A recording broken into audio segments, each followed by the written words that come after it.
ਆ ਉਹ ਭਾਈ ਤੁਹਾਨੂੰ ਪਤਾ ਵਾ ਇੰਡੀਆ ਨੇ ਚਿੱਟਾ ਝੰਡਾ ਲਹਿਰਾਤਾ ਵਾ। ਉਹ ਭਾਈ ਸਾਨੂੰ ਪਤਾ ਵਾ ਇੰਡੀਆ ਨੇ ਕਿਉਂ ਚਿੱਟਾ ਝੰਡਾ ਲਹਿਰਾਇਆ ਵਾ। ਕਿਉਂ ਭਾਈ ਸਾਡੇ ਪਾਕਿਸਤਾਨੀ ਫੌਜੀ ਬੜੇ ਤਗੜੇ ਆ।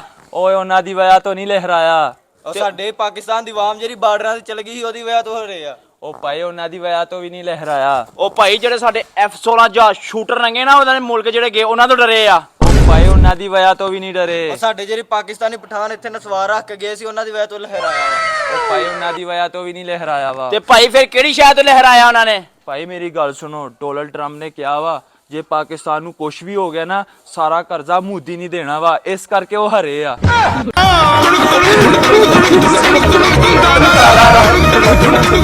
ਉਹਨਾਂ ਨੇ ਸਾਨੂੰ ਮਾਰਤਾ ਤੇ ਕਰਜ਼ਾ ਉਹ ਦੇਣਗੇ, ਤੇ ਜੇ ਨਾ ਮਾਰਿਆ ਤੇ ਅਸੀਂ